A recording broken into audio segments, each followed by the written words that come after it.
UTV presenta A Fondo. Muy buenas tardes, un saludo para todos nuestros televidentes de UTV, el canal universitario. Hoy vamos a hablar de un tema que es de mucho interés social. Hace un poco más de un año que se produjo un incendio en la granja penal de Comayagua. Posteriormente, o más bien anteriormente, en el 2004 también se produjo un incendio en la penitenciaría de San Pedro Sula.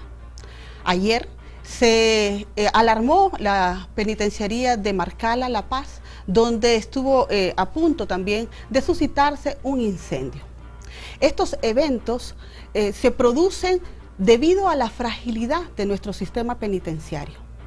Es por eso, y frente a estos hechos y a esas deficiencias que tiene nuestro sistema penitenciario, que vamos a abordar, analizar y debatir sobre esta temática. ¿Qué está haciendo el gobierno? ¿Ha asumido su responsabilidad el Estado luego de las recomendaciones que se le ha dado desde los diferentes organismos internacionales, como la Comisión Interamericana de Derechos Humanos? Bueno, eso lo vamos a hablar hoy con nuestros invitados, a quienes les presento a continuación. Abogado Miguel Ángel Ortiz, ¿verdad?, quien es el presidente pro tempore del Mecanismo Nacional de Prevención contra la Tortura, CONAPREP. Y también tenemos a el padre Marcos Alvarado, ¿verdad?, quien es el coordinador de la Pastoral Penitenciaria de Tegucigalpa. Bienvenidos. Muchas gracias. Para entrar en materia con nuestro tema, vamos inicialmente a solicitarles a nuestros invitados, y vamos a comenzar con don Miguel Ángel Ortiz, para que nos explique qué es CONAPREP, cuándo fue creada, cuál es su mandato. Muchas gracias, licenciada Melida, por estar en este canal de la Universidad Nacional Autónoma, institución que en los últimos tiempos se ha vinculado con mayor énfasis al trabajo con la ciudadanía en estos temas que son fuera de las aulas universitarias. Una iniciativa loable en beneficio del cumplimiento de los grandes fines que tiene nuestra educación superior. Con respecto a su pregunta inicial, el Mecanismo Nacional de Prevención contra la Tortura surge en virtud de una obligación internacional del Estado de Honduras al suscribir la Convención contra la Tortura y otros tratos crueles, inhumanos o degradantes, en el cual se resume que el Estado de Honduras no va a tolerar la práctica de tortura ni malos tratos en las personas que están bajo su custodia y privados de libertad. En cualquier lugar donde estos se encuentren, ya sean postas policiales, centros penales, hospitales psiquiátricos, centro de internamiento de menores, etc. Es el gobierno del presidente Manuel Zelaya que, en cumplimiento de estas obligaciones internacionales, somete a iniciativa del Congreso de la República la aprobación de la ley del Mecanismo Nacional de Prevención contra la Tortura, hecho que se realiza y se vuelve ley de la República en el mes de diciembre del año 2010. Sin embargo, no se integra su junta directiva, que es el Comité Nacional de Prevención, hasta el 17 de septiembre del año 2011, en el cual el presidente de la República actual, don Porfirio Lobo Sosa, nombra y le da posesión a los 3 integrantes del CONAPREP, representados por su servidor en representación del Poder Legislativo, la abogada Odalis Nájera en representación de organizaciones de sociedad civil, y la abogada Romelia Espinal de Artica, que fue la representante inicial del Poder Ejecutivo, que después, por su renuncia, fue sustituido por el actual representante, el abogado Fernando Daniel Morazán Aguilera. El mandato principal que ustedes El mandato tienen. principal se resume, ya lo había enunciado, en prevenir la tortura y el maltrato de las personas privadas de libertad. ¿Cómo lo hacemos? Visitando periódicamente los centros penales. Una especie de monitoreo, entonces. Es un monitoreo de campo que se plasma en informes que contiene los hallazgos encontrados en una lista de 38 indicadores que nosotros monitoreamos.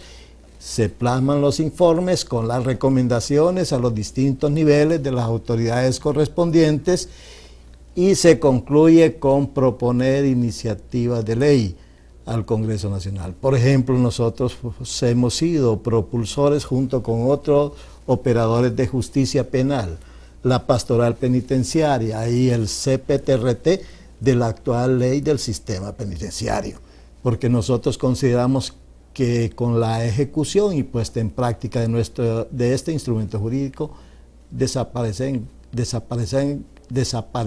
gran parte de los abusos que actualmente se dan, porque la policía tiene el monopolio en la investigación, en la detención y en la custodia de las personas privadas. Y sobre eso vamos a profundizar en el desarrollo del programa. Vamos a solicitarle también entonces al padre Marcos Alvarado que nos explique cuál es la labor que hace la Pastoral Penitenciaria de Tegucigalpa frente a los privados de libertad. Bueno, en el caso de la Pastoral Penitenciaria es un área pastoral de la Iglesia Católica, ¿no? Que tiene aprobación de la Conferencia Episcopal de Obispos. También tiene su estructura donde el obispo, en este caso actualmente Monseñor Emiliani, es el coordinador. Anteriormente en sus inicios estuvo Monseñor Ángel, ¿no? Y bueno, tiene una organización, estamos a nivel nacional y también a nivel internacional, ¿verdad? La Pastoral Penitenciaria tiene el mandato, ¿verdad? De la Iglesia, siguiendo con los principios evangélicos, ¿verdad? De atender las cárceles como parte de la misión. La misión es atender a los privados de libertad, anunciarles un mensaje del Evangelio. Consideramos que las cárceles son como iglesia entre rejas, le llamamos, ¿verdad? Y que de igual manera la cárcel, como otras parroquias o comunidades, merecen, bueno, toda una atención integral. Y en este caso no podemos obviar, ¿verdad?, que el trabajo de la iglesia dentro de las cárceles tiene una función evangélica, pero al mismo tiempo jurídica. Y tengo entendido que en algún momento han hecho una labor de mediación, digamos, de negociación frente a algunos enfrentamientos o este tipo de situaciones difíciles que se han dado en los centros penitenciarios. Por ejemplo, estuvimos allá cuando el MISH, cuando recién trasladados los internos a Támara, estuvimos por ahí colaborando, ¿no? La mediación más significativa fue como el señor Emiliani, ¿verdad? En el caso del presidio de San Pedro Sula. Sí. Era que gracias a Dios, pues, ¿verdad?, por la intervención de él se evitó un enfrentamiento que hubiese terminado en una masacre, ¿verdad? Sí. Y bueno, recientemente allá en La Paz, me parece, ¿no? Y no solamente así nuestra intervención en cuanto hay problemas, ¿verdad?, de enfrentamiento, sino también mediación en el campo legal, ¿verdad? Participando, como decía el abogado recientemente, en iniciativas de ley, ¿verdad? Nosotros estamos a nivel nacional, a nivel regional y también internacionalmente. En el caso de América del Sur existe lo que se le llama JUCALAC, que es Juristas Católicos de América Latina y del Caribe, donde ellos trabajan como abogados católicos, trabajan en iniciativas de ley, en iniciativas, en algunas observaciones que se hacen a la ley y también apoyando la pastoral penitenciaria, ¿no? Tengo entendido incluso que hay programas que trabajan dentro de los centros penitenciarios, pero yo creo que vamos a abordar eso más adelante, ¿verdad? Vamos a hablar más bien de los problemas estructurales que está enfrentando el sistema penitenciario hondureño. Quisiera escuchar de parte del señor Ortiz cuál es, de acuerdo a ese trabajo que han venido realizando, los principales problemas que se enfrentan y esos problemas estructurales realmente dentro de lo que es el sistema penitenciario de Honduras. El Mecanismo Nacional de Prevención contra la Tortura, el año 2011, para ser más precisos, en el último trimestre, con el apoyo de la Agencia Española de Cooperación Internacional, hicimos el primer diagnóstico que contó el Estado de Honduras sobre la situación de los centros penales, que hasta que ocurrió el incendio en Comayagua fue tomado en consideración. Ya nosotros lo habíamos presentado desde el mes de noviembre del 2011, con las recomendaciones no solamente sobre el centro de Comayagua, sino de todos los centros penales que a esa fecha habíamos visitado.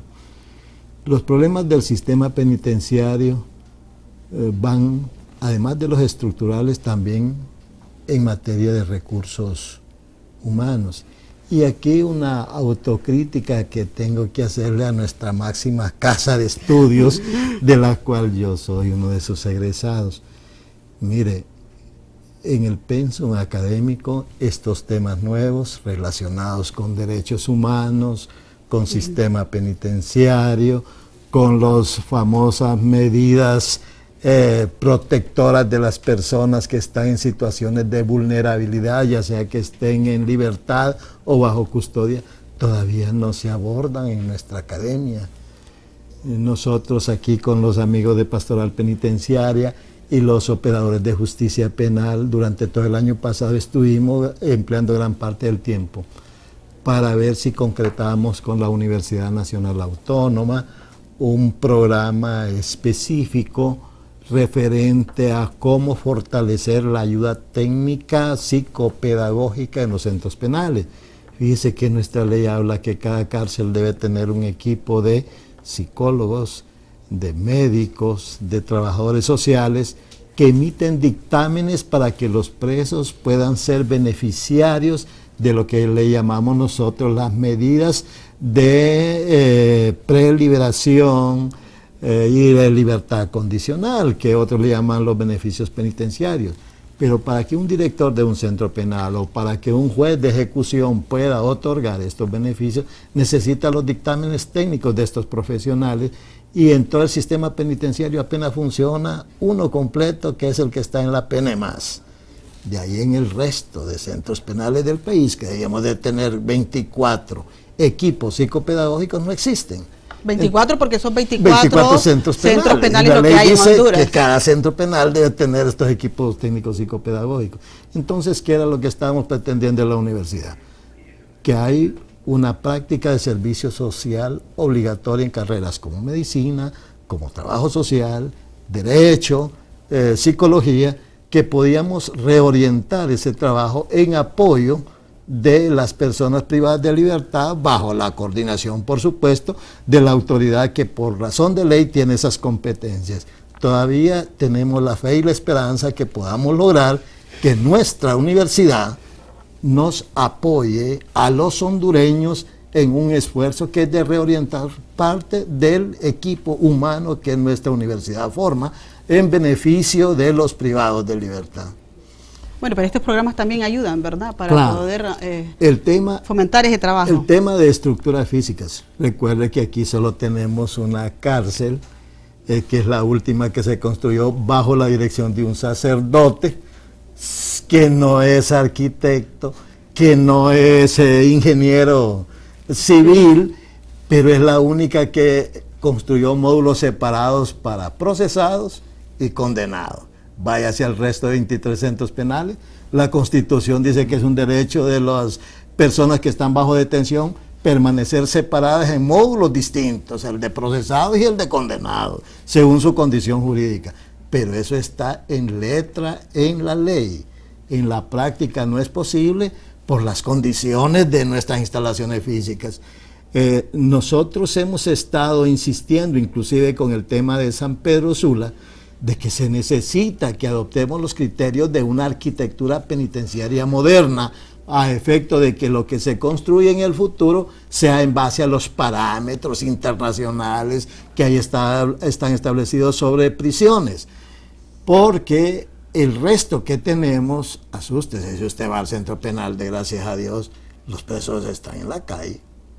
Porque aquellos tan pequeños no tienen perímetro. No necesitan fugarse, entonces. Es más, ellos regresan, salen y regresan. Entonces, porque nuestra estructura penitenciaria no fue diseñada, eran antiguas sedes de policiales, de unidades militares, etcétera, etcétera, que se han ido en el camino utilizando sin tener las condiciones mínimas que señala la normativa internacional que debe de reunirse con respecto a los detenidos. Además de que se rebasan la capacidad de... Pero fíjese cómo somos nosotros. El de Juticalpa, el de Comayagua, era el granja modelo en Honduras. Y mire lo que ocurrió. Claro, ahí dicen que el Estado no tuvo nada que ver. Ese es el informe de las autoridades responsables. Pero cuando uno ve que se les había advertido que hicieran el control, ¿cómo es posible que en un centro penal que tiene 5 tarimas para arriba se permita que hayan cortinas de plástico? Que se permita que existan colchones de goma inflamable, que se permita fumar. El informe ahí de los expertos que vinieron dijo que se había originado porque una llama vive en un nivel. Sí, claro. Entonces, esas son las cosas que nosotros como sociedad y como Estado estamos obligados a superar. En Juticalpa, que es el más moderno, mire, ahí no había agua potable. Si no es que la alcaldía y las fuerzas vivas auxilian a los presidiarios llevando cisternas en pipas, no hubiera una persona viva a estas alturas porque no había agua. Ahora, gracias a Dios, hay un convenio con Cruz Roja Internacional y ellos están habilitando los sistemas sanitarios y de abastecimiento de aguas potables, por lo menos en 5 de los centros que presentan mayores dificultades en ese sentido. Son, de hecho, una serie de problemas, ¿verdad? Y que son condiciones mínimas con que debe de contar los privados de libertad. Me llama mucho la atención, luego de la lectura que hice de un informe que elaboró la Comisión Interamericana de Derechos Humanos y que habla de un problema donde el Estado ha entregado, ha delegado a los reclusos el control interno de los centros penales. ¿Qué nos puede decir al respecto, padre Alvarado? Bueno, yo no sé si jurídicamente eso es correcto, ¿no? Pero, no puede ser correcto. Sí, no puede, ¿no? Pero usted sabe que en todos esos espacios siempre la gente, yo creo que la organización de los internos no es que sea buena y sea mala, ¿verdad?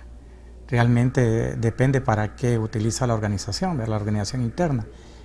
Pero si, por ejemplo, los internos van a ejercer van a hacer una organización o ejercer un poder en contra de los mismos internos, entonces paradójicamente eso es absurdo. Las leyes creo que establecen que tienen el derecho a organizarse, pero no tienen el derecho, ¿verdad?, a ejercer poder, un poder sobre los mismos internos, ¿verdad? Paradójicamente para los internos los días de Navidad, el Día de la Madre, el Día del Niño y la semana de ellos es completamente días tristes, ¿verdad? Porque, bueno, se empieza a cobrar dinero, gastos, ¿verdad?, que hay que realizar, y hay muchos internos que no pueden cubrir gastos, ¿verdad?, al interior. Es que tengo entendido que se eligen unos coordinadores, ¿no?, dentro de... Bueno, y que ese coordinador, los nombran, y que ese coordinador es el que incluso hace cobros, les cobra incluso por la utilización de camas, la utilización de espacios, de celdas incluso, ¿verdad? O sea, lógicamente ha de haber algunas celdas que son las más especiales, ¿verdad?, por las condiciones en que están, y hay cobros por eso. Y sí me llamó mucho la atención cuando leía este informe, como por ejemplo en determinado momento el coordinador de seguro empezó a generar tanta presión y bueno, era un hombre con mucho poder dentro del centro penitenciario, que algunos se rebelaron y en esa revelación vinieron y lo mataron por de lo que eran ellos objeto. Y que a este hombre incluso que le cortaron la cabeza, bueno, y una serie de cuestiones que a mí en lo particular me dejó realmente muy asustada de lo que está pasando con este tipo de que es un autogobierno el que se está manejando dentro de los centros penitenciarios, y que incluso en determinado momento en la penitenciaria de San Pedro Sula había un candado por el lado de los internos y otro candado por el lado de sus custodios, ¿verdad? Entonces ellos decidían cuándo estos podían entrar y que incluso no podían llegar a hacer el conteo de los reclusos.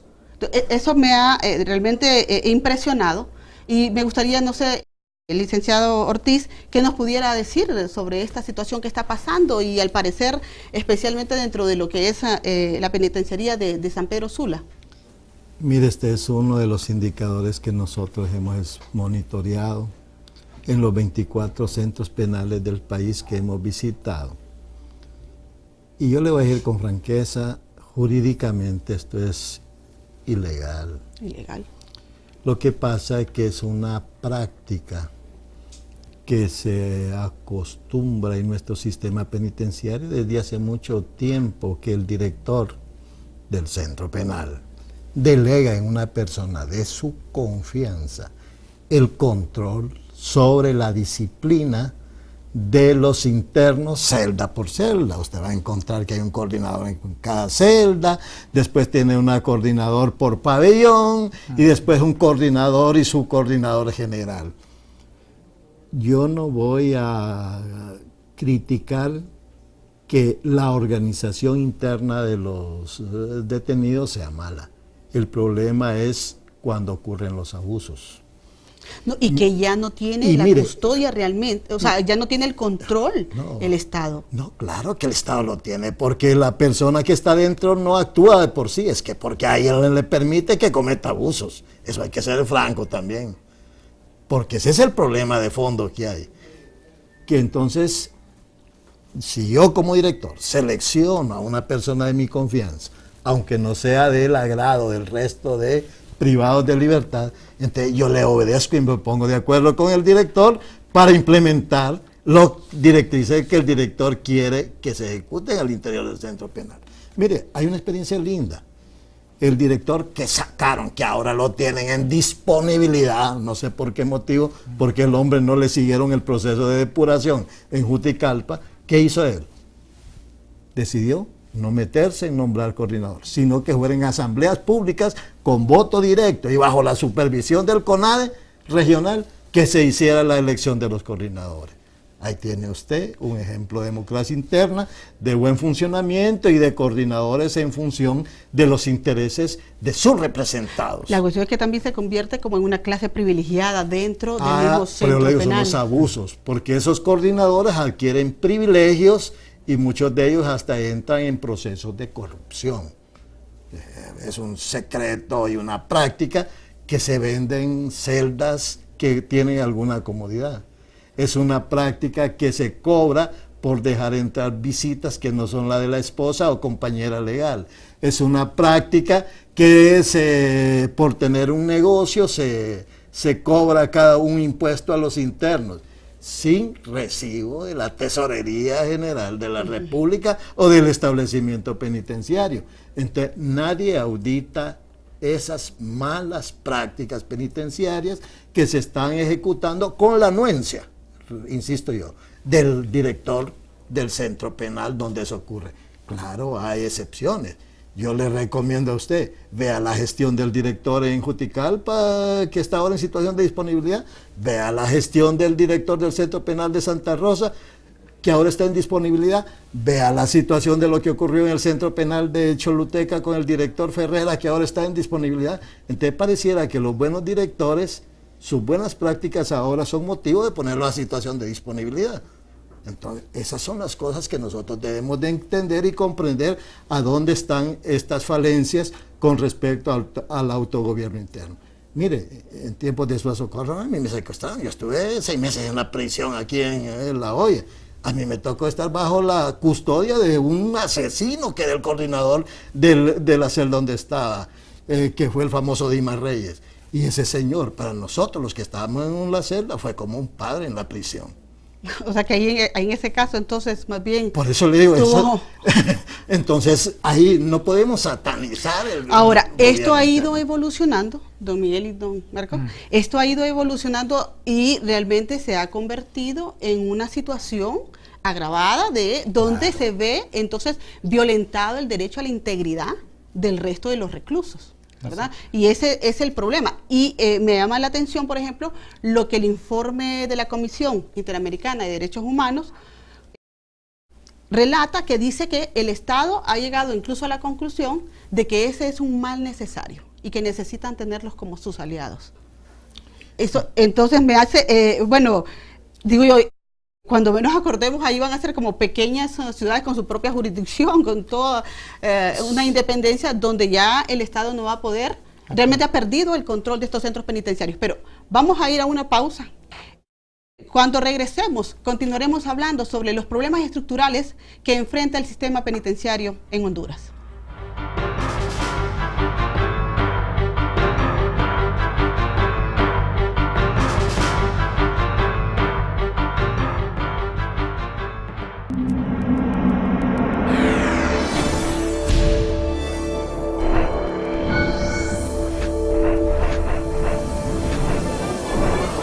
UTV, el canal universitario de la cultura.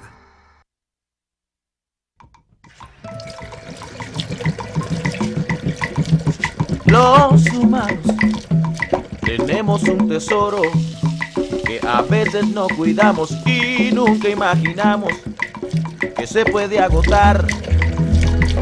No pensamos que un día recordaremos como algo extraordinario lo que hoy es natural, como un juego sin malas intenciones. Dejamos que se pierda lo que otros no tendrán. Los recursos que tiene este planeta no son inagotables, tenemos que cuidar. El agua es todo, el agua es vida. Si no la cuidas, ¿qué trabajo te va a dar irla a buscar? No se te olvide cuidar el agua. Si te faltara agua en la vida, tú sentirías el deseo de cuidar el agua, el deseo de cuidar el agua.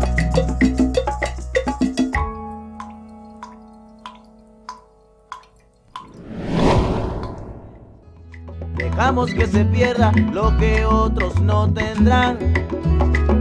Los recursos que tiene este planeta no son inagotables, tenemos que cuidar.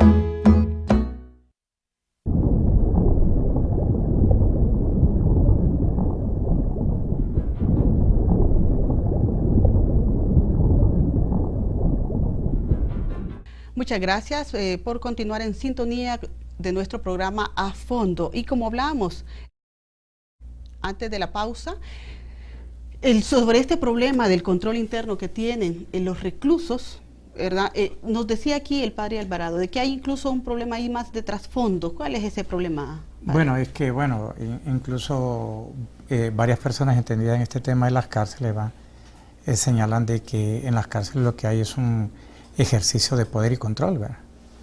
Entonces el poder lo ejercen los internos en la medida en que convenga, ¿verdad?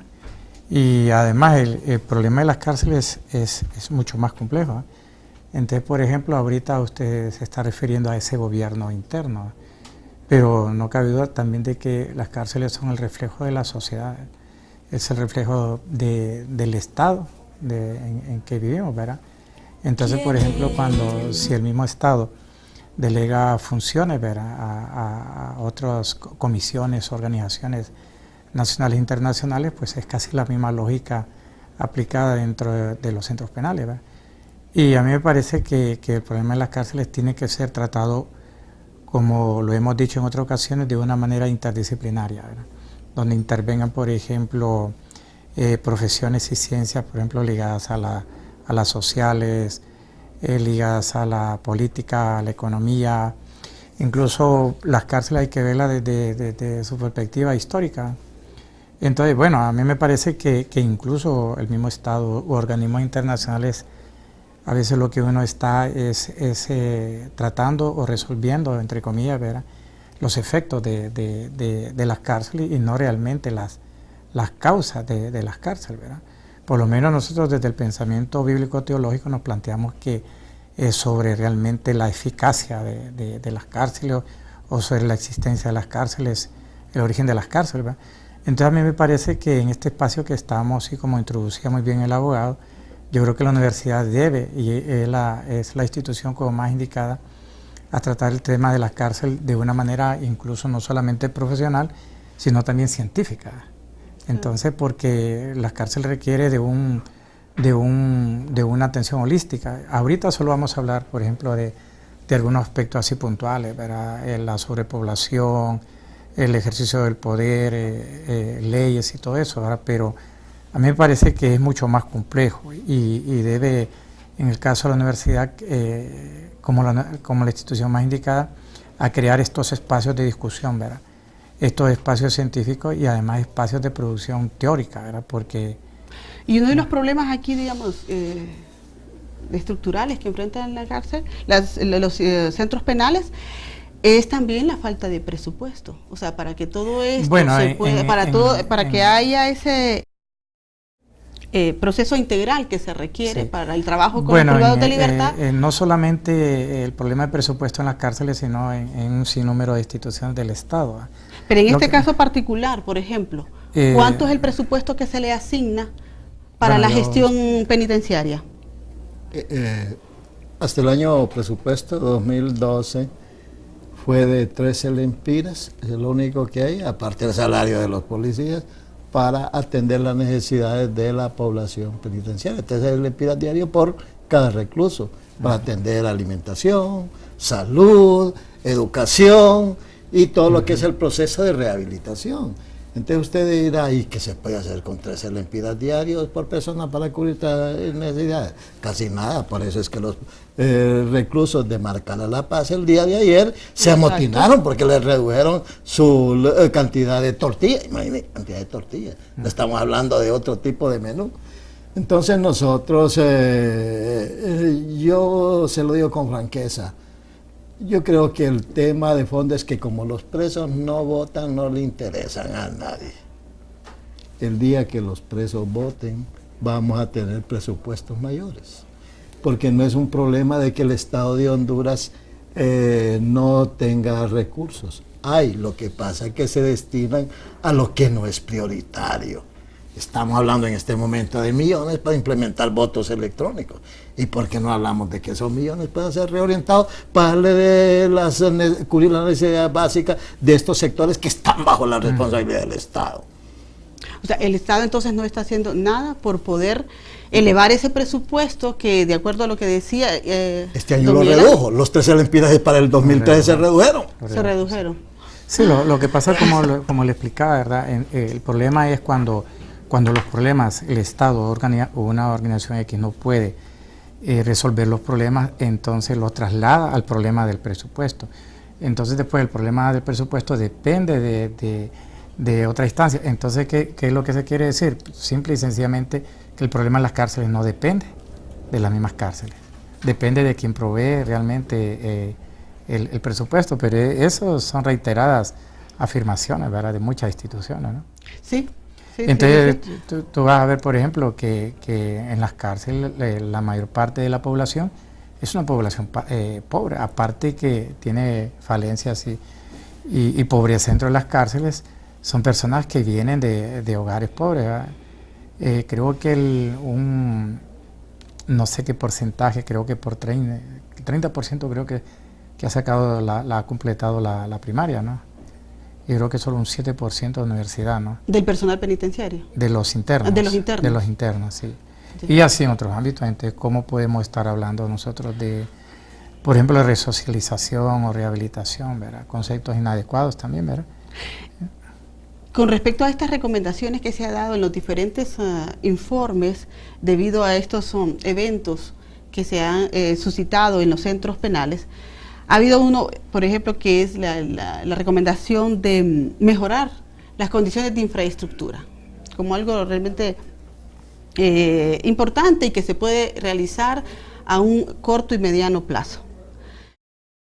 En el 2010 se decretó estado de emergencia incluso, ¿verdad? Y con este propósito de poder mejorar las condiciones de infraestructura. Pero desde el momento que usted me dice, si para la alimentación, que es algo mucho más importante, no se ha logrado elevar, aumentar ese presupuesto, entonces no se cuenta con nada de presupuesto para infraestructura. Mire, el ejemplo más concreto lo tenemos con el esfuerzo que hace el Comité de Construcción del Centro Penal de San Pedro Sula, en el cual participa la Iglesia Católica a través de Monseñor Emiliani. Ellos consiguieron el terreno,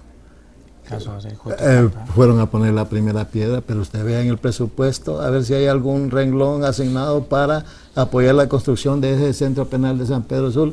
Sin embargo, hay un negocio millonario con Banco Atlántida para hacer un nuevo penal en Comayagua en contra de la voluntad de la sociedad de Comayagua y en contra de la voluntad de los reos. ¿Cómo se explican esas cosas? ¿Qué hay detrás de todo Se eso? dijo incluso que de los bienes incautados, recuerda, sí, de la OAB exactamente, ¿sí? Se iba a trabajar con este presupuesto, con este recurso económico para mejorar las condiciones de infraestructura. Entonces, no se ha dado en ningún momento. Usted está viendo las rebeliones de los amotinamientos de los presos, por comida, no por otras cosas, por comida. ¿Y de qué manera podríamos entonces, en mayo del año pasado, del 2012, se aprueba lo que es una nueva ley del sistema penitenciario? Viendo todos estos problemas con que se cuentan en el sistema penitenciario hondureño, ¿en qué entonces viene a abonar esta nueva normativa? ¿Cuáles serían para ustedes las expectativas frente a esta nueva ley? Porque hay una nueva ley, pero la vigencia de esta ley, todo lo que realmente implica el que haya una nueva ley, y si la ley realmente responde a esas necesidades tan básicas, porque ya no estamos hablando incluso de las fuertes, de las estructurales, de las necesidades básicas, ¿responde tal como quedó aprobada esta ley el año pasado? De hecho, ¿en qué etapa está en este momento esta ley? Mire, yo se lo digo como profesional del derecho y exdiputado que fui del Congreso. Aquí tenemos leyes lindas. La ley del sistema penitenciario es producto de nuestras aspiraciones de lo que debía hacer el Estado en una nueva política penitenciaria. Pero en el presupuesto 2013, ¿hay algún centavo para implementar esta nueva ley del sistema penitenciario? No hay un renglón. No hay un centavo para esto. Entonces, sin embargo, nombramos los comisionados, que ahí andan los pobres viendo cómo arreglan siquiera conseguir para tener su propia oficina, su estructura mínima básica para operar. Entonces nosotros, como, vuelvo a repetirle, como sociedad y Estado, todo lo que tenga que ver con el tema de política penitenciaria es inexistente. No digamos la atención y la protección al marco de derechos, que somos expertos en ir a los foros internacionales a suscribir tratados en el cual obligamos al Estado y después no cumplimos. Y por esa razón es que han habido sentencias contra el Estado de Honduras por la muerte de privados de libertad en la Granja del Porvenir, por la muerte de privados de libertad en San Pedro Sula, por la muerte la detención ilegal del señor López Álvarez en el presidio de la cárcel de Tela, porque es como sociedad y como Estado, y digo yo, como funcionarios públicos, con competencias que la ley nos da, somos indolentes a cumplir el mandato que al jurar nuestros cargos todos los servidores públicos presentamos. Porque cuando uno analiza estos hechos por el cual todos los contribuyentes estamos pagando esas indemnizaciones millonarias, Si aquí hubiera siquiera que el Ministerio Público iniciara la acción de repetición contra la responsabilidad de esos funcionarios que no cumplieron su cargo y en el cual por acción u omisión tuvieron que ocurrir desgracias, tenemos el caso de Comayagua. ¿Tenemos algún requerimiento fiscal todavía? Más de un año ya ha ocurrido el incidente de Comayagua. Y claro, ahí habían personas que inclusive ante los llantos y los gritos de auxilio de los privados de libertad, debieron de haber acudido en auxilio y más bien se escondieron. Tuvo que aparecer otro privado de libertad, quitarle las llaves e ir a salvar a la mitad de los detenidos. Y ahí están tranquilos, el exdirector de ese centro penal que estaba a cargo en ese momento, más bien está premiado en otro lado, y los demás que estaban con él, tranquilos. Esto no puede seguir sucediendo en una sociedad democrática, en un Estado de Derecho, como el que dice nuestra Constitución, que todos estamos obligados a proteger y respetar. Bueno, lo que nos dice realmente deja una vez más evidenciado que más leyes no significa mejorar mínimamente incluso el problema. Vamos a ir a nuestra segunda pausa comercial y cuando regresemos hablaremos sobre el incendio que se produjo en la granja penal de Comayagua y que hoy ya hace un poco más de un año, y queremos saber entonces cuáles son los resultados de las investigaciones que se realizaron al respecto. Ya volvemos.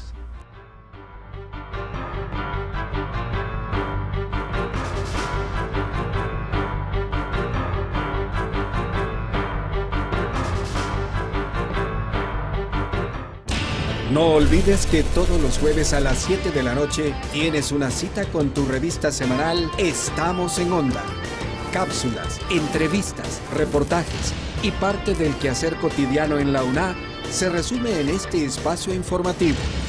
Recuerda que esta es la revista donde tú como universitario eres el protagonista de nuestras historias, historias que ponen al descubierto tus méritos, tus habilidades, destrezas, trabajos, gustos y preferencias en los diferentes escenarios de la máxima casa de estudios. En 2013, ponte en Onda, para que juntos seamos parte de la programación de UTV, el canal universitario de la cultura. ¿Quién es la que me sacó la espina y también curó mi herida y mi lágrima secó? ¿Quién es aquel que jugó conmigo y que siempre fue mi amigo y conmigo soñó? ¿Quiénes son los que ahuyentaron mis miedos mostrando que el fantasma nunca existió?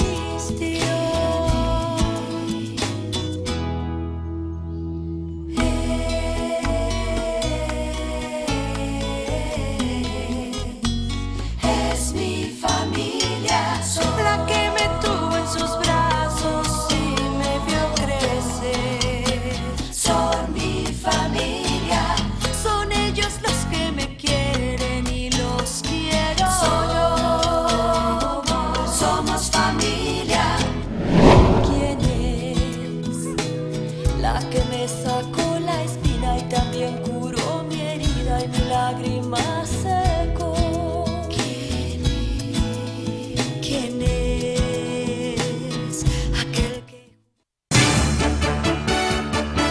Nuestro interés es que usted esté completamente informado de lo que sucede en la Universidad Nacional Autónoma de Honduras. Entérese de los eventos científicos, académicos y culturales de la Alma Mater y su impacto en la vida universitaria y a nivel nacional. Sintonícenos todos los lunes en la emisión estelar de su noticiero Presencia Universitaria, en el horario de 7 a 8 de la noche. Somos Presencia Universitaria. Marcamos la diferencia. Por nuestro canal UTV.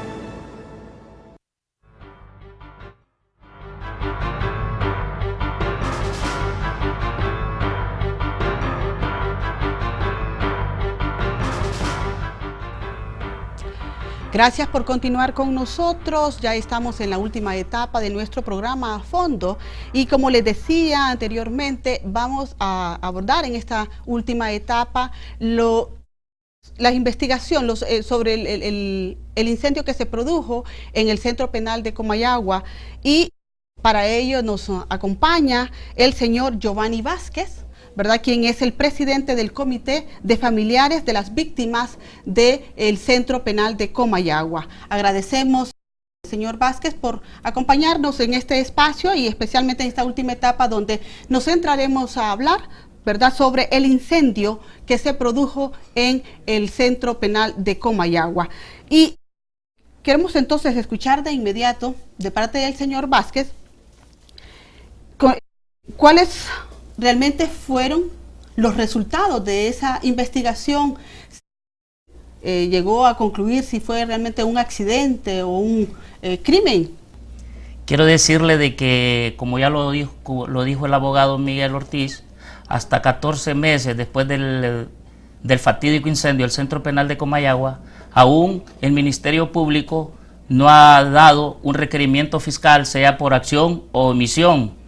De igual manera, yo me atrevo a decirle que el señor presidente de la República se reunió con este comité el día 18, 4 días después del fatídico incendio, y hizo unas promesas ahí. En ese momento se le presentaron al señor presidente 18 peticiones, de las cuales de esas 18 peticiones solo los cumplió 3, que fue darles el ataúd, el traslado de los cuerpos a su lugar de origen y un donativo para gastos fúnebres de 10.000 lempiras. ¿Y qué sucede hasta el día de hoy? Hace exactamente 8 días, nosotros como comité, a ver el proceso tan lento y la negligencia del Ministerio Público de entregar cuerpos, aún habían 3 cuerpos en calidad de espera. Este comité se tomó la atribución, por decir así, porque con nosotros sabemos de que ellos eran privados de libertad, se les había privado de sus derechos, pero no el privado de ser un ser humano. Entonces, de darle la cristiana sepultura y que se honren con un funeral digno, por como ellos se lo merecían. ¿Y le parece a usted que nosotros dimos todas las gestiones y a un COPECO, que era el ente del Estado, que supuestamente tenía que tener ese donativo a esos familiares, para estas personas se los acaba de negar? Este comité tuvo que pedir, lo digo públicamente, a algunos miembros hacer alguna clase de actividades para poder dar esta cristiana sepultura. Imagínense, si no tienen el donativo que el presidente prometió, ¿qué se puede esperar a 14 meses?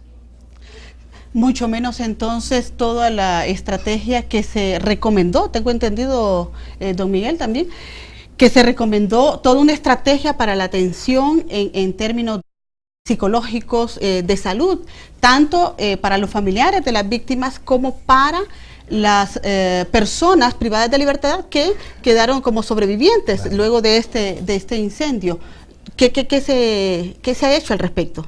Si no se ha cumplido con lo mínimo que se les había ofrecido. Mire, sobre este tema, los sobrevivientes todavía siguen esperando la ayuda psicopedagógica, porque este es un tema que no se ha atendido. Respecto al tratamiento médico de los sobrevivientes, recuerdo que fueron quemados.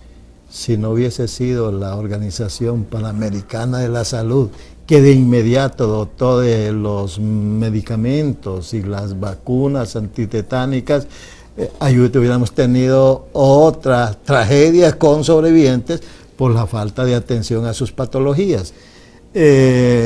Sin embargo, respecto a los demás asuntos que quedaron pendientes, como es la reconstrucción de los módulos que fueron destruidos.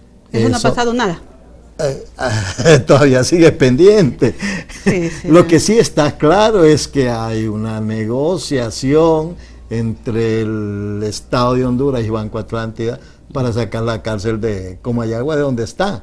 Repito que inclusive hubieron opiniones de propios organismos del Estado de que no era la solución adecuada por el alto costo financiero que eso implica y además por las otras connotaciones que inclusive las fuerzas vivas de Comayagua han presentado sobre este nuevo sitio donde se pretende instalar esta cárcel en Comayagua. Claro, hubieron logros, vuelvo a repetirle, por el apoyo de organismos cooperantes en el momento de la tragedia y posterior a la tragedia. pero el Estado sigue un poco indiferente, como bien se explica acá, con el tema en todos los centros penales del país. Estamos en deuda social con el sistema penitenciario, con el respeto a los derechos de los privados de libertad. Imagínese usted que en San Pedro Sula están violadas las señoras que están presas. ¿Y eso quién es el responsable de la custodia de esa señora? Las autoridades encargadas del centro penal. Claro. Sí. ¿Qué esperan entonces los familiares a este momento de las víctimas? Nosotros, el comité, en el mes de mayo, los reunimos con ACID, la Comisión Interamericana de Derechos Humanos. Estuvimos a puerta cerrada por un acto de 2 horas y ellos nos dieron unas recomendaciones que agotáramos las instancias del país, las autoridades. Quiero decirle de que hemos tenido cierto acercamiento con el fiscal general de la República, sea de paso que nunca los ha dado la cara, siempre tiene que mandar un representante. Y en la última reunión que tuvimos, pues nosotros fuimos muy específicos y pusimos un plan al Ministerio Público y ellos aceptaron, incluso los han dado la fecha. Estamos esperando que se cumpla, que es para el día 15 de este mes, donde él se comprometió a darlos ese informe o dar ese requerimiento fiscal, sea por acción o omisión. Yo no sé ellos por qué se pierden, por decirlo así, si saben que ellos son responsables por acción o omisión. Desde un momento que vino la ATF, nosotros nunca creímos en ese informe preliminar. Los han dado explicaciones sobre las armas que se dispararon ese día, de los casquillos que se recogieron y de las inspecciones que hicieron. Usted sabe, si hay una escena del crimen, ellos en ningún momento tenían que violentar esa escena del crimen. Ellos tenían que respetar eso, así como estaba. Y el ATF hizo su informe preliminar llamando que es una llama abierta. Y a 3 días después de eso se encuentra un cuerpo calcinado de un privado de libertad. Entonces la pregunta que siempre lo hemos hecho, ¿qué vinieron a inspeccionar ellos si se encontró un cuerpo de un privado de libertad 4 días después? Y desde ahí nosotros partimos. Nosotros ya, si el 15 el fiscal general no los cumple, porque sé que le tiembla la mano para hacerlo esto y sé que se juegan muchos intereses, incluso me atrevo a decir que su carrera política y todo eso, sería la gota de agua que rebasaría el vaso. Nosotros ya no estaríamos más porque ya es tiempo suficiente. ¿Seguirían a instancias internacionales? Exactamente, lo tendríamos que hacer. Desde el mes de mayo, a través de la ministra Ana María Pineda, nosotros le enviamos un documento que en ese momento se llamó un arreglo amistoso. Quería que se hiciera algo por los familiares de ese tratamiento psicológico, de todos los familiares que ya murieron esperando ver justicia. Tenemos un caso de una madre en San Antonio del Norte, Comayagua, que está totalmente loca y nadie la auxilia. Ella está totalmente demente. Y así como esa madre, me atrevo a decirle, todas las 362 madres están en esa condición, con ese trauma permanente, porque nunca se lo dieron. Entonces nosotros de una más esperamos pues que este 15, que el fiscal general ya se deje y firme ese requerimiento fiscal, y nosotros pues no tendremos más que ir a instancias internacionales porque fue una recomendación de la SIC, y como comité y familiares y todos sabemos que es un tiempo prudencial para que hubieran hecho ese requerimiento fiscal. ¿Y de CONAPRED qué podríamos esperar como apoyo a este comité de familiares? Nosotros desde el primer día del incendio estamos en el terreno, en los hechos, en el ámbito de nuestras competencias, tanto con los familiares como con los sobrevivientes y las autoridades del centro penal. Bueno, hemos llegado al final de nuestro programa. Previo a despedirnos, nos gustaría entonces escuchar algunas reflexiones de parte del señor Sandoval, como también del señor Ortiz, especialmente frente a este último tema que hemos abordado con respecto a el incendio que se produjo en el centro penal de Comayagua. No sé quién de los dos, el señor Ortiz. Mire, sobre el tema del centro penal de Comayagua, nosotros queremos insistir nuevamente en lo que está plasmado en nuestro informe. Se necesita que se haga justicia, que se repare a los familiares de las víctimas, en el ámbito civil, que es lo que va a hacer la Comisión Interamericana si internamente no se cumple el acuerdo amistoso, el arreglo amistoso que el presidente Porfirio Lobo Sosa en cadena nacional de radio y televisión el día del incendio en Comayagua anunció al pueblo hondureño, porque ya estamos cansados de que la Corte Interamericana de Derechos Humanos, ante la indolencia de los organismos jurisdiccionales internos, esté ordenando cumplimiento de sentencias, cuando internamente podemos, y dada la voluntad que existe en los familiares de las víctimas, de llegar a acuerdos amistosos, porque nos va a ser más traumante a nosotros como sociedad y como Estado que tengamos que cumplir esos mismos compromisos que podemos lograr vía amistosa ahora, porque venga una sentencia de la Corte Interamericana de Derechos Humanos. ¿Qué nos dice, señor Vázquez? Yo comparto la idea del abogado Ortiz, porque nosotros estamos conscientes de algo, que si vamos a una demanda internacional no es el señor Pepe Lobo que la va a pagar, va a ser el mismo pueblo de Honduras. Pero quiero mandarle un mensaje muy contundente al señor presidente de la República, que si él es hondureño y quiere este país, que llegue a un arreglo amistoso. Yo creo que todo familiar se merece una reparación.